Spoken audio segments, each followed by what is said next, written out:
वहीं फंस गईं। ये इंडियन लड़का उनकी मदद करता है और उन्हें अपनी झोपड़ी में ले आता है। उन लड़कियों की गाड़ी भी खराब थी, इसलिए वो भी उसी रेगिस्तान में उस इंडियन लड़के के साथ रहने लगी। मगर फिर वही लड़का उनकी मजबूरी का फायदा उठाता है। कुछ ऐसा करता है कि वो पांचों लड़कियां न सिर्फ उसे पैसे देती हैं, बल्कि उसे अपने साथ घर भी ले जाती हैं। वहां उसे काम भी देती हैं और रात को उस लड़के की हर ख्वाहिश भी पूरी करती हैं। अब सवाल यह है, उस गरीब मजदूर के पास आखिर ऐसा क्या राज था कि पांचों हसीन अरबी लड़कियां उसकी हर बात मानने पर मजबूर क्यों थीं? आइए सुनते हैं आज का यह दिलचस्प किस्सा। भारत के एक दूर दराज इलाके में एक छोटा सा गांव था, भवानीपुर। वहां एक कच्चा सा मिट्टी का मकान था जो गरीबी और सादगी की जीती जागती तस्वीर था। उस घर में 3 लोग रहते थे, आदित्य, उसके पिता शिवम लाल और मां सुशीला। आदित्य को शारीरिक मेहनत से परहेज नहीं था, मगर पढ़ाई का नाम सुनते ही उसकी जान सूख जाती थी। माँ बाप ने अपनी गरीबी के बावजूद एक सपना पाल रखा था कि उनका बेटा पढ़ लिख कर कुछ बने। हर सुबह उसे स्कूल भेजते, बैग पकड़ाते और ढेर सारी दुआओं के साथ विदा करते। मगर आदित्य स्कूल की राह छोड़कर होटलों में दोस्तों संग चाय उड़ाता, सिगरेट फूंकता और कभी कभी फिल्म देखने निकल जाता। वापसी पर ऐसा अभिनय करता मानो पूरा दिन किताबों में डूबा रहा हो। माँ बाप उसकी इस लगन पर नाज करते और समझते कि उनका बेटा पढ़ाई में आगे बढ़ रहा है। वो हर दूसरे दिन स्कूल की फीस, किताबों या यूनिफॉर्म के बहाने पैसे मांगता और उन्हें ऐश में उड़ा देता। दिन बीतते गए और दिन से महीनों में बदलते गए। एक दिन उसके पिता शिवम लाल किसी काम से शहर गए। थकान के चलते एक छोटे से होटल में चाय पीने रुके। जैसे ही नजरें सामने पड़ी, दिल दहल गया। आदित्य दोस्तों के साथ बैठा ठहाके मार रहा था। शिवम लाल के कदम थरथरा गए। वो धीरे धीरे जाकर बेटे के पास बैठ गए। आदित्य ने जैसे ही अपने पिता को देखा, उसका चेहरा पीला पड़ गया। बाप ने ठंडी मगर भीतर तक चुभती आवाज में कहा, बेटा, ये वही पैसे हैं ना जो स्कूल और किताबों के लिए थे, यहां उड़ा रहे हो? आदित्य ने झूठ का सहारा लेना चाहा। बाबा, आज स्कूल में छुट्टी थी तो दोस्तों के साथ आ गया। शिवम लाल सब समझ चुके थे मगर कुछ नहीं बोले। बस इतना कहा, बेटा, अगर छुट्टी थी तो घर चले आते, खेतों में मेरा हाथ बंटाते। मैं बूढ़ा हो गया हूं, गर्मी सर्दी झेल कर दिन भर खपता हूं ताकि तू कुछ बन सके। आदित्य शर्म से गड़ गया, नजरें नीची कर बोला, बाबा, गलती हो गई, अब ऐसा नहीं होगा। शिवम लाल ने कुछ नहीं कहा, बस चुपचाप घर लौट आए। उस रात आंगन में टहलते रहे जैसे दिल के भीतर कोई तूफान कैद हो। लेकिन उस रात उन्होंने एक फैसला कर लिया, अब वो बेटे की बातों पर नहीं, अपनी आंखों पर भरोसा करेंगे।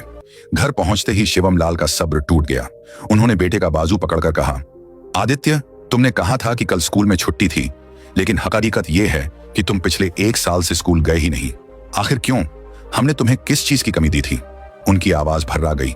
मैं दिन भर खेतों में मजदूरी करता हूं, चाहे तपती गर्मी हो या हाड़ गला देने वाली सर्दी, बस इसलिए कि तुम पढ़ सको। मैं अपने लिए नए कपड़े नहीं खरीदता, लेकिन तुम्हारे लिए यूनिफॉर्म लाता हूं। तुम्हारी माँ अपनी दवाइयां छोड़कर पैसे बचाती है ताकि तुम्हारी किताबें आ सकें, और तुमने हमें धोखा दिया। न स्कूल गए, न पढ़ाई की, बस पैसे बर्बाद करते रहे। ये कहते कहते शिवम लाल की आंखों से आंसू निकल पड़े। सुशीला बेटे का चेहरा देखती रही, फिर चुपचाप कमरे में चली गई। बाप भी अंदर चले गए। आदित्य कोने में शर्म से खड़ा रह गया। पहली बार उसे महसूस हुआ कि उसने वाकई गलत किया है। दिल में एक अजीब सा बोझ भर गया, पछतावे और अपराध बोध का। उसे लगा कि माँ बाप ने जो कुर्बानियां दी, उसने उनके बदले सिर्फ धोखा दिया। उस रात उसकी नींद उड़ गई। बिस्तर पर करवटें बदलते हुए उसने एक फैसला किया, अब चाहे जो हो, वह माँ बाप को अपने बेटे पर गर्व करने का मौका देगा। अगली सुबह तैयार होकर वो नौकरी की तलाश में निकल पड़ा। दिन भर घूमता रहा, मगर हर जगह एक ही सवाल होता, कितनी पढ़ाई की है? और वो चुप रह जाता। बिना पढ़ाई के कोई उसे अच्छी नौकरी पर रखने को तैयार नहीं होता। शाम को थका हारा घर लौटा।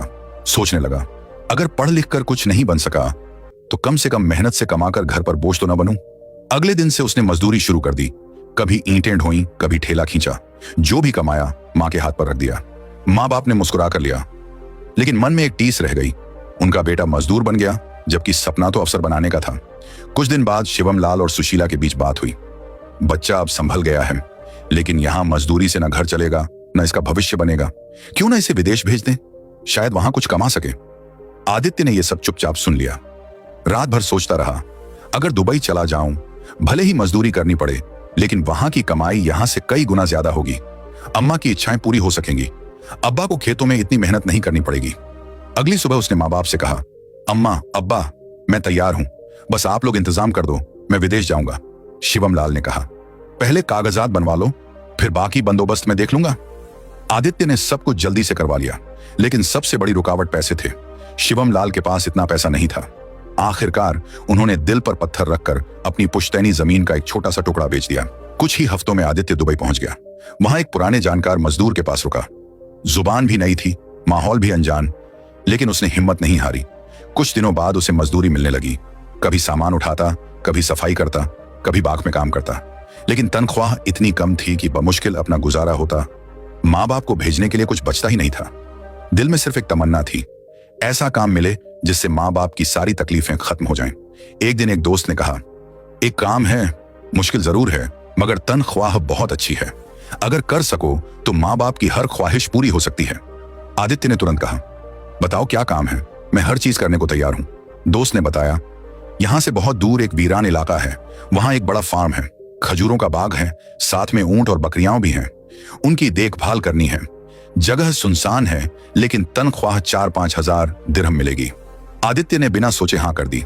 दोस्त ने मालिक से बात की, जो पहले से ही किसी मजदूर की तलाश में था। मालिक ने खुश होकर कहा, बहुत अच्छा हुआ, मुझे तो फौरन आदमी चाहिए था, कल ही ले आओ।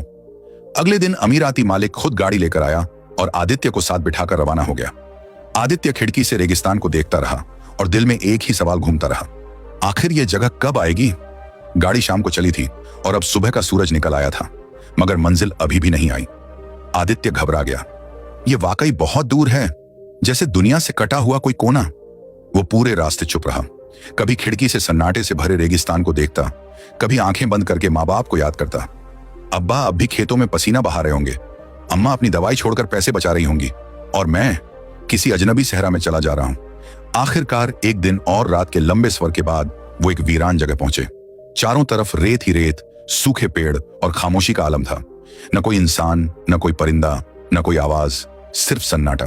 फार्म के अंदर कुछ बकरियां थीं, कुछ ऊंट और खजूर के पेड़।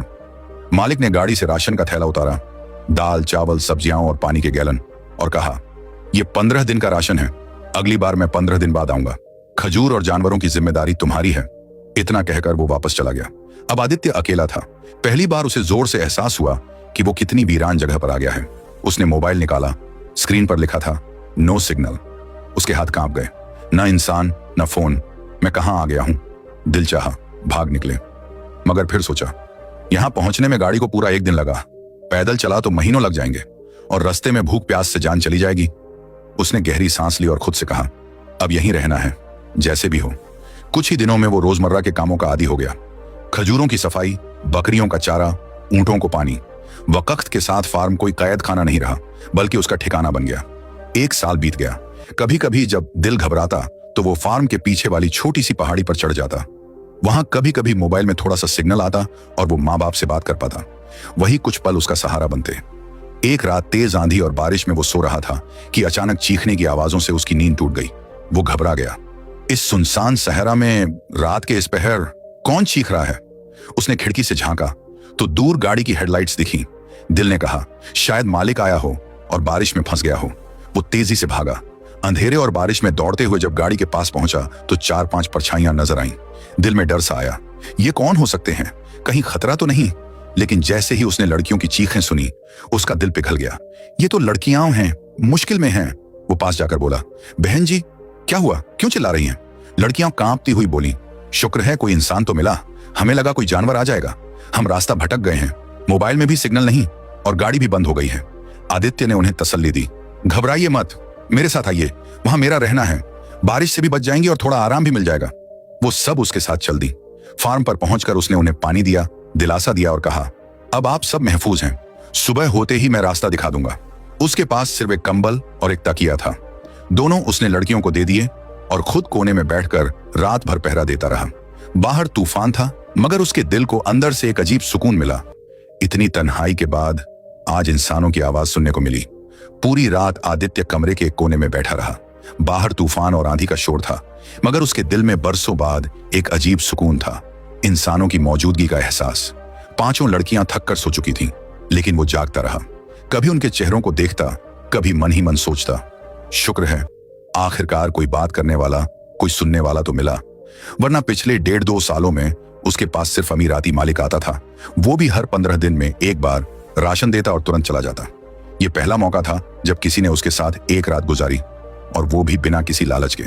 सुबह होते ही आदित्य ने चूल्हा जलाकर चाय और नाश्ता तैयार किया। जैसे ही लड़कियां जागी, वो मुस्कुराकर बोला, आइए नाश्ता कर लीजिए, फिर मैं आपको रास्ता भी समझा दूंगा।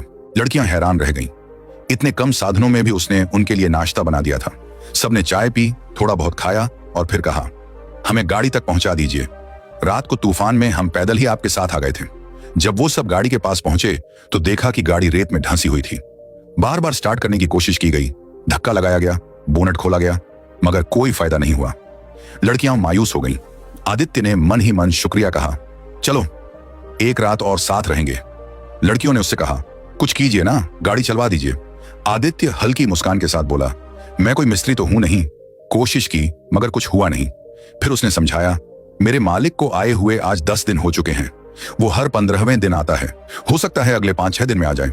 अगर वो आया तो गाड़ी भी देखेगा और आप लोग उसके साथ शहर जा सकेंगी। लड़कियों ने आपस में सलाह की और आखिरकार मान गई। चलिए, यहां कम से कम महफूज तो हैं, 5 दिन और सही। वो सब वापस फार्म पर आ गई। अब उनके चेहरों पर डर की जगह मुस्कान थी। वो आदित्य से सवाल करने लगी, आप कहां के हैं? आदित्य ने जवाब दिया, मैं भारत से हूं। लड़कियों ने हैरानी से पूछा, ऐसी वीरान जगह पर कैसे रह लेते हैं, कैसी मजबूरी है? आदित्य ने गहरी सांस ली और अपनी पूरी कहानी सुना दी। कैसे वो एक नालायक बेटा था, स्कूल से भागता था, माँ बाप को धोखा दिया, फिर शर्मिंदगी में बदल गया, मेहनत करने लगा और आखिरकार दुबई आ गया ताकि अपने माँ बाप का सहारा बन सके। लड़कियां चुपचाप सुनती रहीं। उनके चेहरों पर एक गहरी हमदर्दी झलकने लगी। एक बोली, क्या वाकई भारत में इतनी गरीबी है कि लोग सिर्फ 2 वक्त की रोटी के लिए परदेश आ जाते हैं? आदित्य ने नरमी से कहा, हाँ, आज भी लाखों लोग हैं जिन्हें 2 वक्त की रोटी भी नसीब नहीं होती। ये सुनकर लड़कियां चौंक गईं। एक और बोली, हमारे यहां तो बचपन से हर चीज आसानी से मिलती है, हमें कभी अंदाजा ही नहीं था कि दुनिया में ऐसी भी जिंदगी होती है। आदित्य की सादगी और सच्चाई ने उनके दिल को छू लिया। वो भारत के बारे में पूछने लगी। गांव की नदियां, हरे भरे खेत, मिट्टी के घर, सादा जिंदगी, इन सब की बातें सुनकर वो खो सी गई। मन ही मन सोचने लगी, हमें जरूर भारत जाना चाहिए, कितना खूबसूरत और सच्चा देश है। उन्होंने आदित्य से वादा किया, अगर हम कभी भारत आए तो तुम्हारे घर जरूर आएंगे। आदित्य मुस्कुराकर बोला, जरूर, अगर उस वक्त मैं भारत में हुआ तो तुम्हें अपने हाथ की चाय पिलाऊंगा। लड़कियां हंसने लगीं और बोली, नहीं, अगर हम आएंगे तो तुम्हें भी अपने साथ ले जाएंगे। ये हंसी मजाक अब उनकी तन्हाई को थोड़ा कम करने लगा। 5 दिन ऐसे ही बीत गए, मगर अमीराती मालिक नहीं आया। लड़कियां परेशान होने लगी। आपने कहा था कि वो हर 15वें दिन आता है, अब तो 6 दिन हो गए। आदित्य भी सोच में पड़ गया। हाँ, मैं भी हैरान हूं, और अब तो राशन भी खत्म होने को है। ये सुनकर लड़कियां और घबरा गईं। मन ही मन उन्होंने एक फैसला किया, जब हम शहर वापस पहुंचेंगे तो अपने माँ बाप को सब कुछ बताएंगी और इस आदित्य जैसे इंसान को इस कैद से निकालकर एक बेहतर जिंदगी दिलाएंगी। लड़कियों ने दिल ही दिल में ठान लिया था, हम आदित्य को इस सुनसान रेगिस्तान से जरूर निकालेंगे। ऐसा सादा, ईमानदार और सच्चा इंसान नसीब से ही मिलता है। उसी शाम अमीराती मालिक फार्म पर आया। आदित्य ने बिना झिझक उसे सब कुछ बता दिया। कैसे बारिश में फंसकर ये 5 लड़कियां उसके पास आ गईं और पिछले 5 दिनों से यहीं रुक रही थीं। मालिक ने कोई नाराजगी नहीं दिखाई, बल्कि खुद ही उन्हें गाड़ी में बैठाकर शहर वापस पहुंचा दिया। शहर में लड़कियों के माता पिता बेहद घबराए हुए थे, लेकिन जब बेटियों ने पूरी सच्चाई बताई, आदित्य की ईमानदारी, उसकी फिक्र और उसकी सच्चाई, तो उनका दिल भी पिघल गया। उन्होंने बेटियों से कहा, अगर वो लड़का तुम्हारे साथ काम करने को तैयार हो तो जरूर लाओ। ऐसे लोग आजकल बहुत मुश्किल से मिलते हैं। कुछ दिन बाद वो 5 लड़कियां फिर से फार्म पर आईं। वही सादा कपड़े, वही मुस्कान और साथ में एक नई पेशकश, आदित्य भैया, हमारे साथ चलिए, हम आपको दुगनी तनख्वाह देंगे, एक आरामदायक जगह, इज्जत और छाम वाला घर, सब कुछ मिलेगा। आदित्य कुछ पल चुप रहा, फिर धीरे से बोला, यहां मैं अकेला जरूर था, मगर आप सबकी मेहरबानियों ने मुझे फिर से इंसान बना दिया। अगर आप इजाजत दें तो मैं चलने को तैयार हूं। बस फिर क्या था, वो सब उसे अपने साथ ले आईं। अब आदित्य का एक नया सफर शुरू हुआ। वो उनका ड्राइवर भी था, मददगार भी, और धीरे धीरे दोस्त भी बन गया। वो बाजार जाता, सामान लाता, गाड़ी चलाता, घर की सफाई करता, लेकिन सबसे प्यारी थी वो शामें, जब सब एक साथ बैठते, चाय पीते और हंसी मजाक करते। अब वो 5 लड़कियां उसे सिर्फ एक नौकर नहीं, बल्कि एक साथी मानने लगी थीं। दोस्त, भरोसेमंद इंसान और अपनेपन की एक छांव। आदित्य भी उनके साथ खुलकर हंसने लगा था। अपने बचपन की शरारतें, माँ जी की गलतियां और माँ बाप की कुर्बानियां सब उनसे बांटने लगा। वक्त कैसे बीता पता ही नहीं चला। 2 साल गुजर गए और आदित्य भारत न जा सका। एक दिन लड़कियों ने पूछा, आदित्य, तुम आखिरी बार कब घर गए थे? उसने नजरें झुका ली। 2 साल हो गए, लेकिन यहां काम इतना रहा कि वक्त का एहसास ही नहीं हुआ। लड़कियों ने कहा, अब तुम छुट्टी पर जाओ, हम तुम्हें अच्छी खासी रकम देते हैं, शॉपिंग भी करवा देते हैं। अपने माँ बाप के साथ वक्त बिताओ, फिर वापस आ जाना। यह आदित्य के लिए एक चौंकाने वाला लम्हा था। उसे इतने पैसे कभी एक साथ नहीं मिले थे। उन्होंने उसके लिए नए कपड़े खरीदे, तोहफे दिए, टिकट दिलाया और कहा, अब जाओ और अपने गांव वालों को बताओ कि आदित्य अब बदल चुका है। जब वो अपने गांव पहुंचा तो हर कोई हैरान रह गया। वही लड़का जिसे सब नाकारा समझते थे, आज गाड़ी में आया था, नए कपड़ों में, और एक सुकून भरी खामोशी के साथ मजबूती से खड़ा था। माँ बाप तो खुशी से रो पड़े। पिता ने उसके कंधे पर हाथ रखा और बोले, बेटा अब सब कुछ है, घर, इज्जत, गाड़ी, अब शादी भी कर लो। आदित्य ने मुस्कुराकर कहा, अभी नहीं बाबा, शादी का वक्त आएगा तो खुद बताऊंगा, अभी तो दिल वापस जाने को कर रहा है। कुछ दिन बाद उसने माँ बाप से रुखसत ली। मैं फिर दुबई जा रहा हूं, अगली छुट्टी में आया तो शादी की बात करेंगे। माँ बाप ने ढेरों दुआओं के साथ उसे विदा किया। वो लड़कियों से लगातार संपर्क में रहा। वापसी से पहले पूछा, आप सबके लिए क्या लाऊं? उन्होंने मुस्कुराकर कहा, हमें कुछ नहीं चाहिए। मगर आदित्य खाली हाथ नहीं जा सकता था। उसने हर एक के लिए खास तोहफे खरीदे, बनारसी साड़ियां, कश्मीरी जाफरान, गुलाब जामुन और रंग बिरंगी चूड़ियां। जब वो दुबई पहुंचा और ये तोहफे लड़कियों को दिए तो वो खुशी से झूम उठी। अब वो सिर्फ उनका नौकर नहीं रहा था, वो उनकी जिंदगी का हिस्सा बन चुका था। जहां वो जाती उसे साथ ले जाती, बातें करती, हंसती, शेयर करती। आदित्य उनके लिए सुकून और भरोसे का नाम बन गया था। और इसी खामोश अपनेपन में एक नया जज्बा जन्म लेने लगा, मोहब्बत। पांचों लड़कियां, अलग अलग मिजाज, अलग अलग रंग, मगर दिल सबका एक जैसा। वो सब आदित्य को चाहने लगी थी, शायद उससे मोहब्बत भी करने लगी थी। अब तक आदित्य उन पांचों लड़कियों का भरोसा, दोस्त और जरूरत बन चुका था। वो जहां भी जाती आदित्य उनके साथ होता। घर के काम हो या बाहर की पार्टीज, बाजार जाना हो या कोई जरूरी काम, हर जगह वही उनका साथी था। मगर धीरे धीरे उस अपनापन में एक अजीब सी बेचैनी घुलने लगी थी। अगर किसी एक लड़की को कुछ काम होता तो वो झट से आवाज देती, आदित्य भैया आज मेरे साथ चलना है। आदित्य सादगी से साथ चल देता, लेकिन जैसे ही वो बाहर जाता बाकी लड़कियां मोबाइल पर मैसेज भेजने लगती, कहां हो, किसके साथ हो, हमें बताया क्यों नहीं। आदित्य सीधा साधा इंसान था, बस जवाब देता, आपकी सहेली के साथ एक फंक्शन में आया हूं। मगर सच्चाई ये थी, उन पांचों के दिलों में अब वो जज्बा उगने लगा था जिसे न वो एक दूसरे के सामने कबूल कर सकती थी, न ही अपने आप से झुठला सकती थी। हर एक चाहती थी कि आदित्य सिर्फ उसी का हो, उसी के लिए मुस्कुराए, उसी के लिए की बात सुने, उसी के साथ वक्त बिताए। अगर आदित्य किसी एक के साथ जरा ज्यादा वक्त गुजार देता तो बाकी के दिल में चुभन उठती। जो सहेलियां कभी साथ हंसती थीं, अब चुप्पी ओढ़ने लगी थी। आंखों में सवाल थे, लहजों में कसक और दिलों में बेचैनी। शुरुआत में आदित्य ने इसे मामूली बात समझा, मगर अब यह रोज का सिलसिला बन गया था। कभी कोई चुप रहती, कभी कोई नाराज हो जाती, तो कभी ताने सुनाई देते, आदित्य अब तो तुम्हें बस उसी के साथ जाना है ना। आज तो हमारी बात की जरूरत भी नहीं समझी। आदित्य का दिल हिल गया। मैं तो यहां इज्जत से काम करने आया था, सुकून मिला था, लेकिन अगर कभी किसी ने अपने माँ बाप को कुछ बता दिया तो मुझे यहां से निकाल भी दिया जाएगा, शायद जेल भी हो जाए। एक रात वो छत पर बैठा रहा, ऊपर आसमान को देखता और अपने आप से सवाल करता रहा, मैं क्या करूं? किसी का दिल नहीं दुखाना चाहता, मगर यह रास्ता अब किसी गलत मोड़ की तरफ बढ़ रहा है। अगली सुबह उसने फैसला कर लिया। जब सब लड़कियां नाश्ते पर बैठी थीं, आदित्य ने अदब से कहा, अगर आप सब इजाजत दें तो मैं ये काम छोड़ना चाहता हूं। मैं थक गया हूं, कोई दूसरा काम ढूंढना चाहता हूं। सब चौंक गई, जैसे किसी ने उनके सीने पर वार कर दिया हो। सब एक साथ बोल पड़ी, आदित्य क्यों? कोई नाराजगी? किसी ने कुछ कहा? आदित्य ने नरमी से जवाब दिया, नहीं, किसी ने कुछ नहीं कहा, बस मुझे लगता है कि मेरी वजह से आप सबकी दोस्ती में दरार आ रही है। मैं अगर किसी एक के साथ जाता हूं तो बाकी नाराज हो जाती हैं। यह मुझे अच्छा नहीं लगता। आप सबने मुझे इज्जत दी, अपनाया, मैं नहीं चाहता कि मेरी वजह से आपके रिश्ते बिगड़े। इतना सुनते ही सब खामोश हो गई, नजरें झुक गईं। दिल जान गया कि आदित्य सब समझ चुका है। कुछ पल बाद एक लड़की ने धीमे से कहा, आदित्य तुम कहीं नहीं जाओगे। आज के बाद हम में से कोई भी तुमसे कोई शिकायत नहीं करेगी। तुम बस यहीं रहो जैसे पहले थे। आदित्य ने कुछ नहीं कहा, बस सर झुका लिया। मगर उसके दिल को मालूम था असल मसला अभी खत्म नहीं हुआ, और सच्चाई भी यही थी। अब उन पांचों के दिलों में एक नया मुकाबला शुरू हो चुका था। कौन सबसे पहले आदित्य से अपने दिल की बात कहेगी? क्योंकि अब हर एक को यकीन था, जैसे मेरा दिल आदित्य के लिए धड़कता है, वैसे ही बाकी सहेलियों का भी। अब उनमें से हर लड़की चाहती थी कि आदित्य सिर्फ उसका हो, और एक एक करके सबने अपने दिल की बात कह भी दी। किसी ने 2 दिन का वक्त मांगा, किसी ने 3 दिन, और सबने एक ही शर्त रखी, इतने दिन बाद तुम्हें हमें अपना फैसला जरूर बताना होगा। आदित्य एक अजीब उलझन में था। दिल में मोहब्बत का जज्बा तो था, मगर जवाब देना बहुत मुश्किल था। मैं सबसे शादी नहीं कर सकता और जिसे चुनूंगा बाकी दिल से टूट जाएंगी। और फिर मैं हूं कौन? एक ड्राइवर, एक मजदूर जिसका हर खर्च उन्हीं के दिए पैसों से चलता है। बहुत सोचने के बाद आदित्य ने एक फैसला लिया। उसने पांचों को एक जगह बुलाया और बड़ी सादगी से कहा, आप सबने मुझे इज्जत दी, प्यार दिया, जो मैं कभी भूल नहीं सकता। मगर मैं सिर्फ एक गरीब भारतीय लड़का हूं जो आपसे मिलने वाले पैसों से अपने माँ बाप का गुजारा करता है। अगर मैं आप में से किसी एक को चुन लूं तो बाकी का दिल टूट जाएगा। और सच कहूं, मैं एक ही शादी कर सकता हूं।